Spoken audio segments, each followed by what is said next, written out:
Assalamualaikum warahmatullahi wabarakatuh. Apa kabar anak-anak sekalian? Mudah-mudahan kalian dalam keadaan sehat ya. Amin. Pada kesempatan kali ini kita akan membahas tentang buku Kurtilas, yaitu tema 1, Selamatkan Makhluk Hidup. Selanjutnya di subtema 1, yaitu Tumbuhan Sahabatku. Apa manfaat tumbuhan bagi kehidupan? Jadi ternyata tumbuhan itu dimanfaatkan oleh manusia dan hewan sebagai bahan makanan. Berikut merupakan manfaat tumbuhan bagi makhluk hidup. Yang pertama, tumbuhan itu sebagai sumber makanan, karena tumbuhan berperan sebagai produsen dalam rantai makanan. Selanjutnya, tumbuhan juga penting sebagai penghasil oksigen yang dibutuhkan untuk makhluk hidup bernapas. Yang ketiga, tumbuhan menjadi tempat berlindung dan rumah bagi hewan. Selanjutnya, tumbuhan bisa mengikat air di dalam tanah saat musim kemarau tiba. Yang kelima, tumbuhan juga bisa mencegah erosi tanah yang bisa menyebabkan longsor. Yang keenam, tumbuhan bisa mengurangi polusi di udara dan membuat udara lebih bersih. Yang ketujuh, tumbuhan sebagai sumber obat-obatan yang bisa dimanfaatkan oleh manusia. Nah, selanjutnya adalah ayo mengamati. Salah satu contoh tumbuhan yang berkembang biak dengan bunga adalah tumbuhan jagung. Tepung sari pada bunga jagung akan terbang terbawa angin ketika angin tertiup. Tepung sari yang terbawa angin sebagian akan jatuh di kepala putik yang terletak di bagian bawah bunga pada pohon jagung yang lain. Ketika itulah terjadi pembuahan. Perkembangbiakan ini dinamakan perkembangbiakan generatif. Jadi perkembangbiakan generatif itu adalah perkembangbiakan secara kawin. Ya, amatilah gambar bagian-bagian bunga berikut ini. Silakan kalian amati. Perkembangbiakan generatif atau secara kawin terjadi melalui proses penyerbukan dan pembuahan. Perkembangbiakan generatif pada tumbuhan diawali dengan penyerbukan. Apa itu penyerbukan? Yaitu melekatnya atau jatuhnya serbuk sari ke kepala putik. Setelah terjadi penyerbukan, pada serbuk sari tumbuh bulu serbuk sari yang menuju ke ruang bakal biji. Kemudian serbuk sari akan masuk ke ruang bakal biji melalui bulu serbuk sari.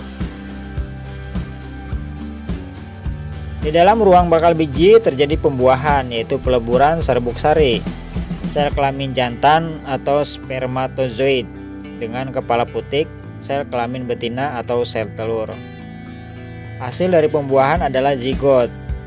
Zigot berkembang menjadi lembaga, lembaga berkembang menjadi bakal biji berkembang menjadi biji dan bakal buah. Kemudian bakal buah berkembang menjadi daging buah.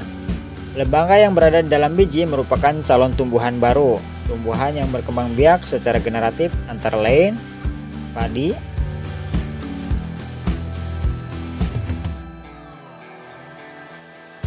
mangga, durian, dan jambu. Bunga yang indah bukan hanya tumbuh di Indonesia. Negara-negara lain seperti negara tetangga pun memiliki bunga yang cantik. Karena kondisi geografis yang hampir sama, bunga yang tumbuh tidak jauh berbeda jenisnya. Perhatikan jenis-jenis bunga yang tumbuh di negara-negara tetangga. Bunga kembang sepatu tumbuh di Indonesia dan Malaysia. Bunga ini dapat digunakan sebagai pewarna di Malaysia. Bunga kembang sepatu dinamakan bunga raya dan merupakan bunga nasional. Bunga Kamboja. Bunga ini sering digunakan dalam perlengkapan tari di Bali. Daur campa atau bunga Kamboja dapat ditemukan di Indonesia dan Laos. Di negara tersebut, bunga ini digunakan untuk dekorasi upacara keagamaan dan penyambutan tamu.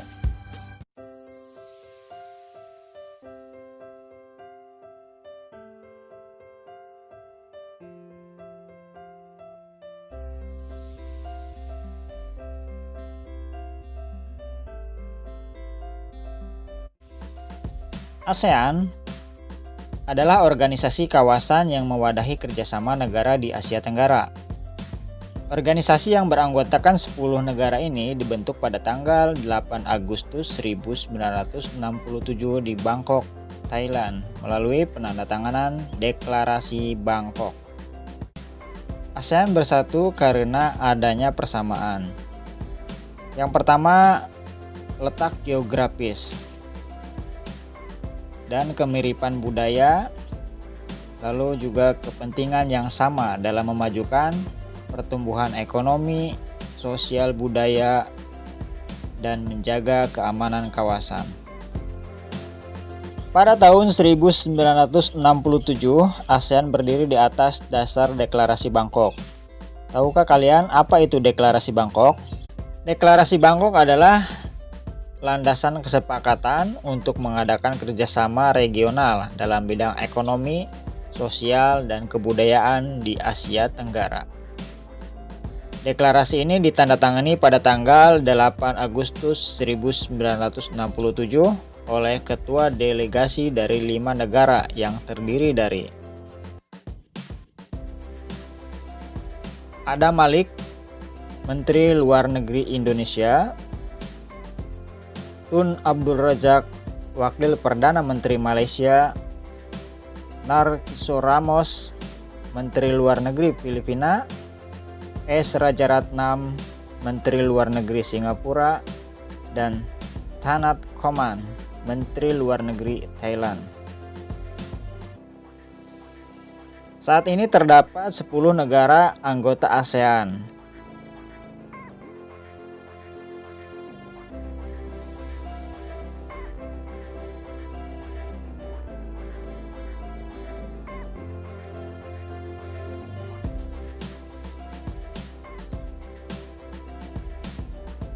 Kehidupan sosial budaya masyarakat ASEAN. Yang pertama, Brunei Darussalam. Kampung Anyer adalah desa terapung Brunei Darussalam. Pada tahun 1940, Kampung Anyer sempat menjadi pusat pemerintahan. Mayoritas penduduk Melayu Brunei berasal dari kata Nah Baru yang diucapkan oleh Awang Ala Bertatar, yaitu penemu negara ini.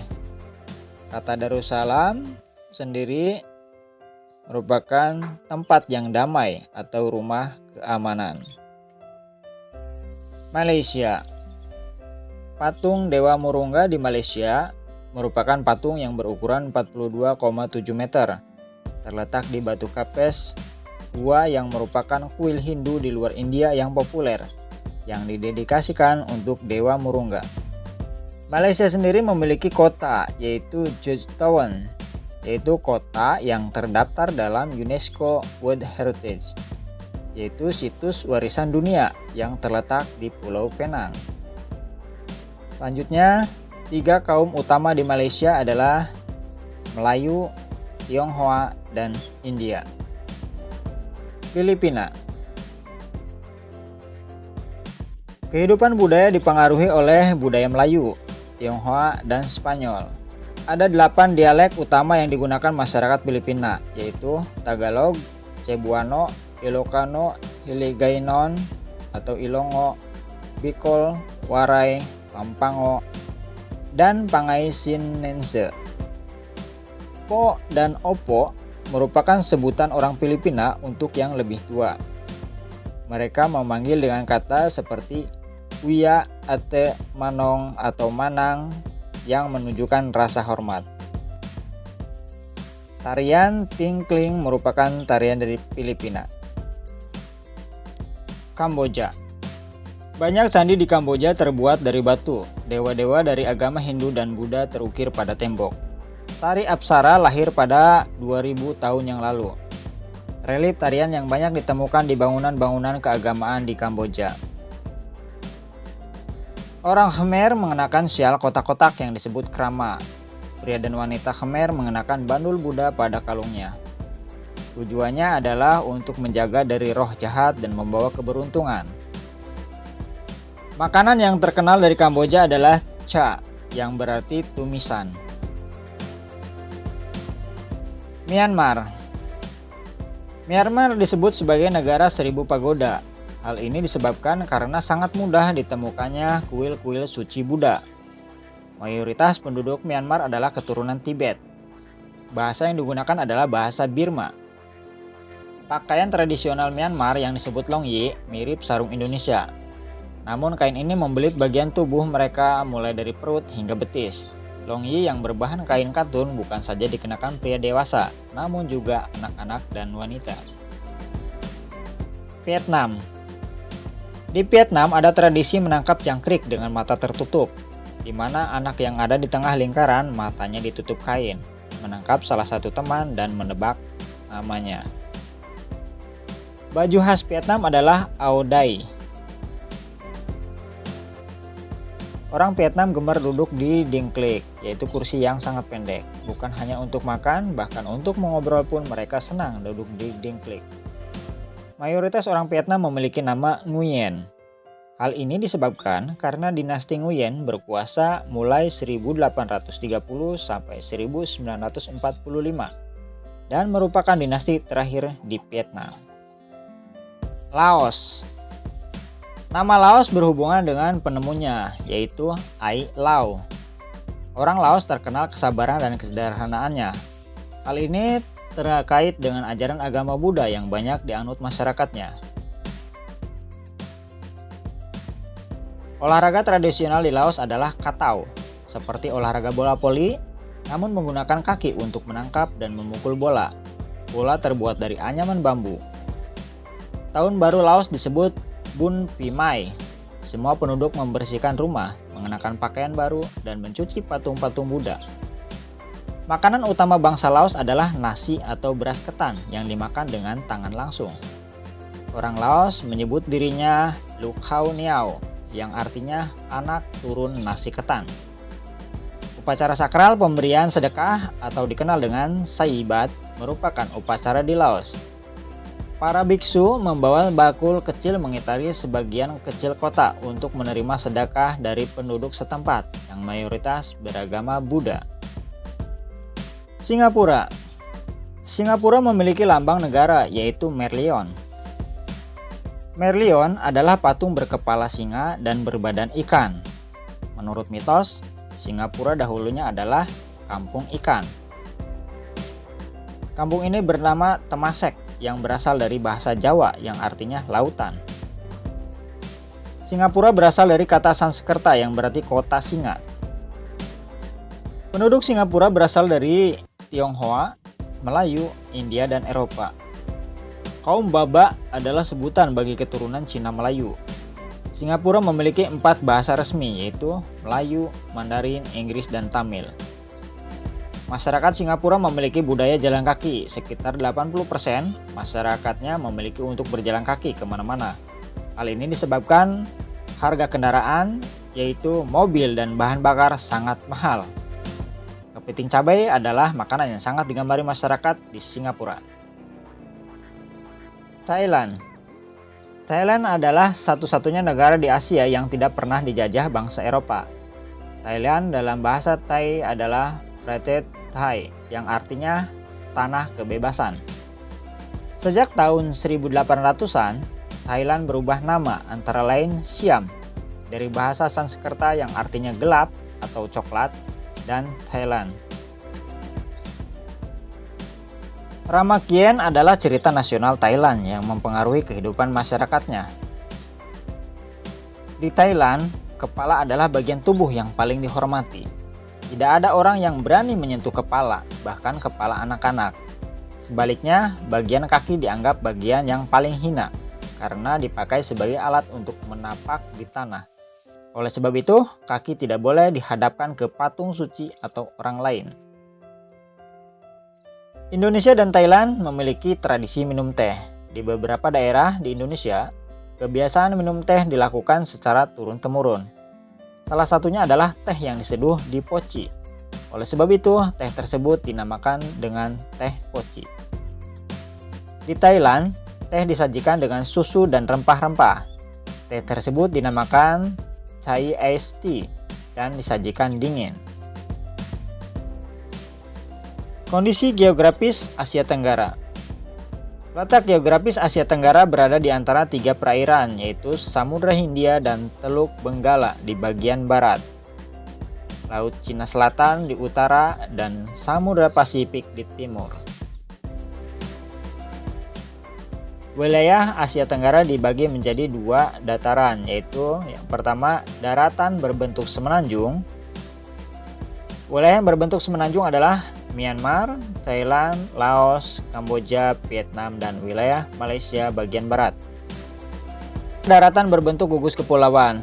Wilayah yang berbentuk gugus kepulauan adalah Filipina, Indonesia, wilayah Malaysia bagian timur, Singapura, dan Brunei Darussalam.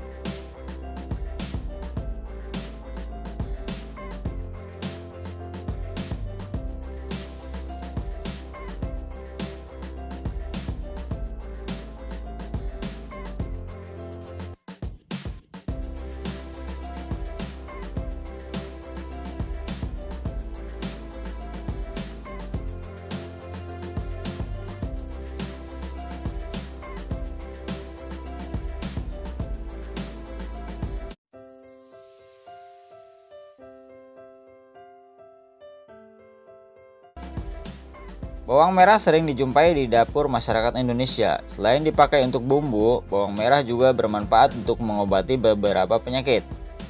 Orang Jawa mengenalnya dengan sebutan brambang. Bawang merah hidup di daerah Asia Tenggara. Masyarakat Indonesia, Malaysia, Thailand, dan Filipina adalah pengguna bawang merah terbesar. Pemakaian bawang merah terbanyak adalah Indonesia. Di tahun 2004, jumlah bawang merah yang digunakan mencapai 160.800.000 ton per tahun. Selain bawang merah, nanas banyak tumbuh di Asia Tenggara. Saat ini nanas banyak diproduksi dalam bentuk kalengan maupun dalam kemasan lainnya. Perhatikan informasi berikut. Nanas adalah buah yang memiliki manfaat bagi kesehatan. Selain buahnya enak dimakan, nanas diyakini mengandung vitamin, protein, dan mineral yang sangat penting bagi tubuh. Di Asia Tenggara, nanas banyak ditanam di Filipina, Thailand, dan Indonesia.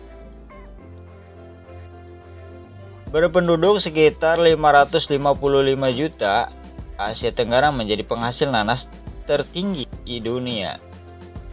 Di Kecamatan Sungai Apit, Siak, Indonesia, produksi nanas mencapai 21.600.000.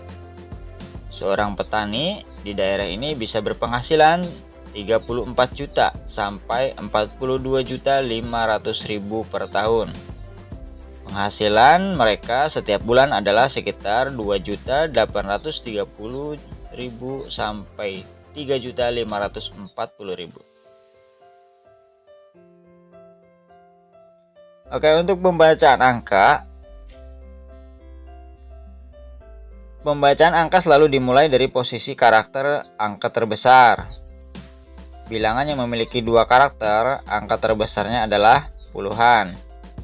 Bilangan yang memiliki tiga karakter, angka terbesarnya adalah ratusan. Bilangan yang memiliki 4 karakter, angka terbesarnya adalah ribuan, dan seterusnya. Penggunaan tanda pisah angka. Tanda pisah angka digunakan untuk bilangan lebih dari 999. Tanda tersebut digunakan untuk memisahkan setiap 3 digit angka dari sebelah kanan urutan angka. Tanda pemisah angka memisahkan kelompok angka ribuan, jutaan, dan seterusnya.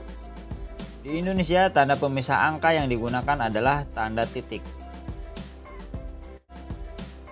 Angka-angka jika dikelompokkan berdasarkan batas tanda pemisah, maka angka memiliki kelompok-kelompok angka. Kelompok angka dasar memiliki 3 angka paling kanan.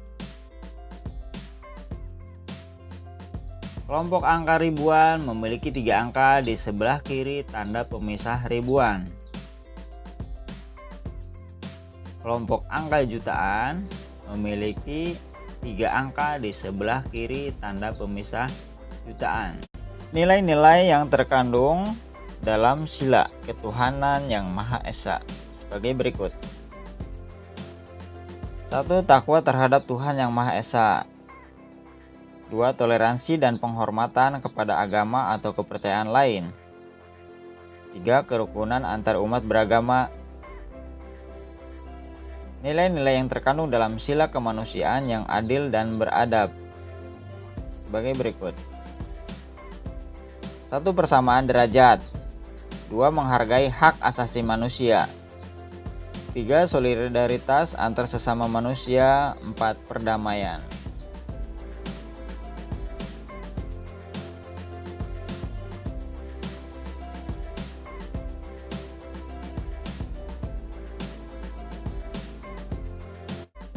Patung Nusantara terbuat dari tanah liat. Patung-patung tersebut sangat diminati, baik oleh wisatawan lokal maupun mancanegara. Ayo kita praktekkan membuat patung Nusantara dari tanah liat. Proses pembuatan patung Nusantara dari tanah liat. Pembuatan patung tanah liat dapat dilakukan dengan teknik cetak, tekan, maupun ukir. Untuk teknik cetak, tekan, dan ukir sebaiknya menggunakan tanah liat plastis. Jangan menggunakan tanah yang terlalu lembek karena akan menyulitkan untuk memperoleh bentuk yang tepat, rapi, dan jelas. Tanah liat yang terlalu lembek akan lengket pada cetakan gips sehingga sulit diangkat dari cetakan dan sulit untuk diukir.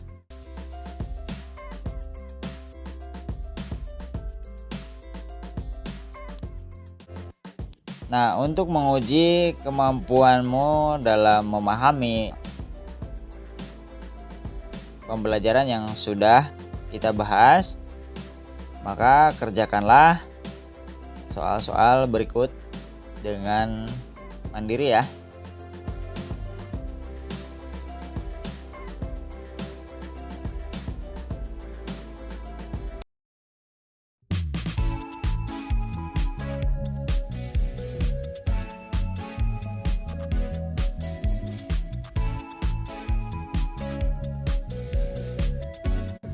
Buku tematik kelas 6 subtema 1 pembelajaran 3. Padi, umbi-umbian, sayuran, dan buah-buahan yang kamu makan membuat tubuhmu sehat. Selain itu, kamu akan memiliki cukup energi untuk melakukan aktivitas. Akan tetapi, makanan yang kamu makan saja tidak cukup. Kamu perlu berolahraga untuk membuat badanmu sehat dan kuat. Tahukah kamu, tanaman memiliki manfaat sebagai makanan dan minuman. Tanaman juga bisa dimanfaatkan sebagai obat. Selain itu, tanaman memiliki manfaat lain, yaitu melindungi kita dari panas matahari. Tumbuhan selain berkembang biak dengan cara generatif, juga berkembang biak dengan cara vegetatif. Nanas berkembang biak dengan cara vegetatif. Pembibitan tunas dapat dilakukan untuk mengembangbiakannya. Bawang merah memiliki bentuk berlapis yang di tengahnya akan tumbuh tunas. Umbi lapis terdiri atas daun yang tumbuh melapisi batang dan membengkak di dalam tanah. Pohon pisang berkembang biak dengan cara membentuk anak pisangan pohon yang disebut tunas. Nah, dari beberapa tumbuhan tersebut berkembang biak dengan cara vegetatif. Jadi, tahukah kamu yang dimaksud dengan perkembangbiakan secara vegetatif? Jadi, perkembangbiakan secara vegetatif adalah cara berkembang biak suatu makhluk hidup yang terjadi tanpa melalui perkawinan. Makhluk hidup baru tumbuh berasal dari induknya. Nah, sekarang amati gambar berikut ini. Bagaimana cara tanaman tersebut berkembang biak? Carilah informasi dari berbagai sumber. Tuliskan hasilnya di bawah ini. Diskusikan hasilnya dengan teman kelompokmu. Perhatikan lingkungan sekolahmu. Catatlah informasi tentang tanaman yang berkembang biak secara vegetatif. Catat pada tabel berikut. Tulis manfaat dari perkembangbiakan secara vegetatif pada kolom di bawah ini. Tumbuhan sumber kehidupan. Indonesia adalah negara kepulauan yang terletak di garis khatulistiwa. Indonesia memiliki dataran tinggi, dataran rendah, dan perairan. Dataran rendah adalah daratan yang memiliki ketinggian 0-200 meter di atas permukaan laut. Tumbuhan di dataran rendah adalah padi, palawija, dan tebu. Wilayah pantai termasuk dataran perairan. Indonesia memiliki banyak pantai karena negara kita terdiri atas ribuan pulau. Tumbuhan di wilayah pantai adalah kelapa, bakau, dan ganggang. Dataran tinggi adalah dataran luas dengan ketinggian lebih dari 200 meter di atas permukaan laut. Beberapa dataran tinggi di Indonesia adalah Dataran Tinggi Dieng, Jawa Tengah, Dataran Tinggi Malang, dan Dataran Tinggi Tengger, Jawa Timur, Dataran Tinggi Alas, Aceh, dan Dataran Tinggi Bone, Sulawesi Selatan.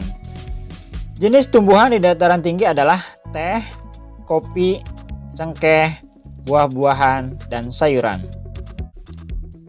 Indonesia memiliki berbagai jenis tumbuhan. Tumbuhan tersebut memberikan bahan makanan yang berlimpah dan manfaat lainnya. Bagaimana kita mensyukurinya?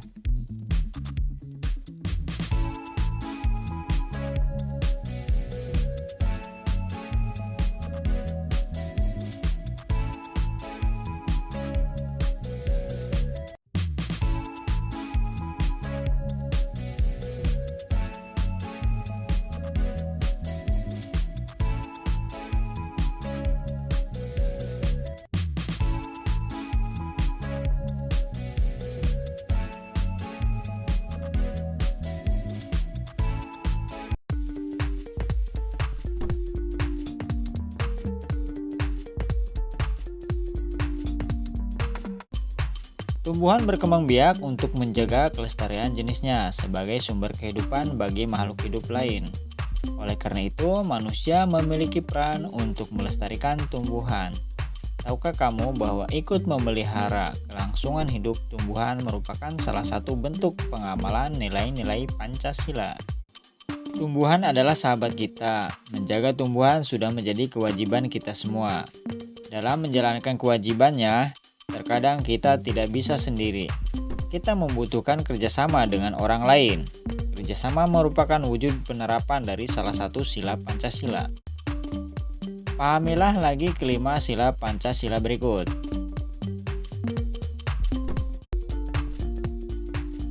Sebagai sahabat manusia, tumbuhan banyak memberi manfaat. Salah satu manfaat tumbuhan adalah sebagai sumber bahan makanan. Siti membaca pengumuman tentang harga penjualan kentang. Kentang adalah salah satu tumbuhan yang berkembang biak secara vegetatif, yaitu dengan umbi batang. Kentang juga bisa dinikmati dalam beberapa bentuk produk. Ada yang berupa kentang goreng, kue, sambal goreng kentang, dan bahkan keripik. Berapa jumlah penduduk 4 kota dengan penduduk terbanyak? Berapa banyak penduduk Cirebon yang harus ditambah agar jumlahnya sama dengan penduduk Bandung?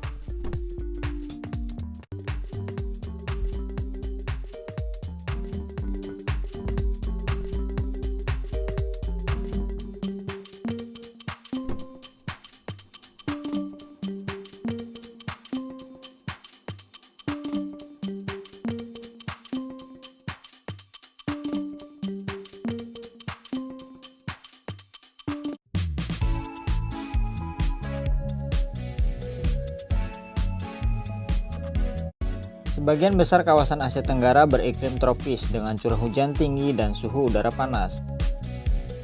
Hutan tropisnya kaya akan flora dan fauna. Hutan menghasilkan kayu dan rotan. Hanya Myanmar bagian utara yang beriklim subtropis. Hampir semua negara di kawasan Asia Tenggara memiliki wilayah laut. Laut banyak memberikan manfaat terkait sumber daya alam, yaitu ikan dan hasil laut lainnya, jalur transportasi air, objek wisata, dan bahan tambang, seperti minyak dan gas bumi. Ternyata tumbuhan memberikan manfaat bukan hanya sebagai bahan makanan, tetapi juga dapat dimanfaatkan untuk kesenian. Bawang merah dan jahe banyak dimanfaatkan oleh penduduk Indonesia dalam kehidupan sehari-hari. Kedua tanaman tersebut memiliki manfaat selain sebagai bumbu, juga dijadikan sebagai obat. Jumlah penggunanya yang cukup besar membuat senang para petani. Berikut adalah data pembeli kedua tanaman tersebut di sebuah pasar. Pada tahun 2016, pembeli jahe ada 2.172 orang, pembeli bawang merah 9.542 orang. Di tahun 2017, pembeli jahe 2.541 orang, pembeli bawang merah 11.946 orang.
Tumbuhan sumber karbohidrat, protein, dan vitamin.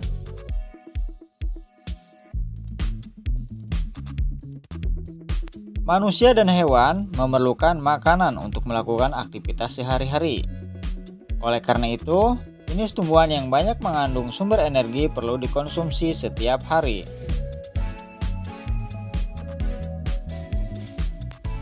Ada beragam jenis tumbuhan yang mengandung karbohidrat seperti padi, jagung, dan umbi-umbian.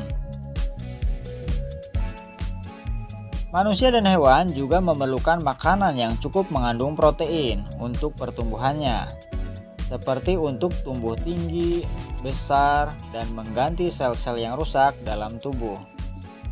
Ada beragam jenis tumbuhan yang mengandung protein, sehingga membuat kita tumbuh sehat. Tumbuhan tersebut adalah kacang kedelai yang terdapat pada tahu dan tempe, kacang tanah, kacang merah, kacang hijau, serta jenis kacang-kacangan lain.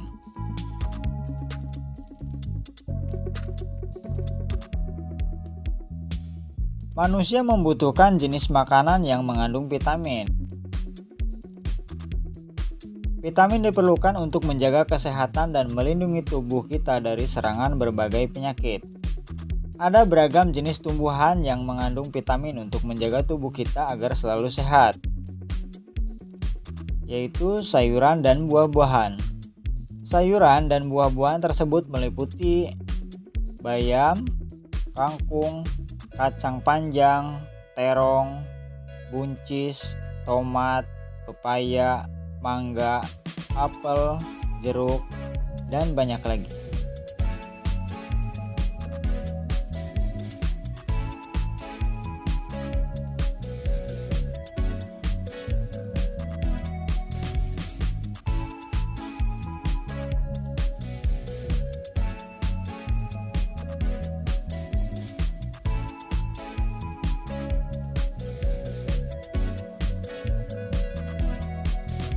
Kamu sudah belajar tentang pentingnya tumbuhan bagi kehidupan.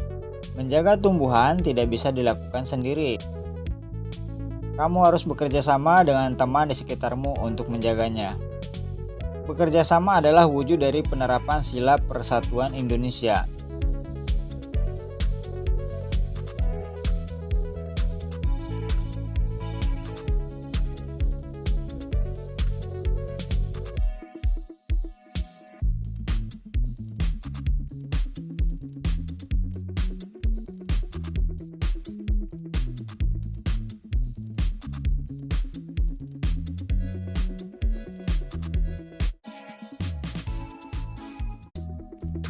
Terima kasih telah menonton video ini, semoga bermanfaat, semoga dapat memahami apa yang dibahas dalam video ini atau yang disampaikan dalam video ini.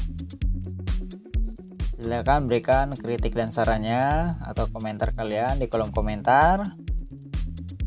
Sekali lagi, mohon maaf atas segala kekurangan. Wassalamualaikum warahmatullahi wabarakatuh.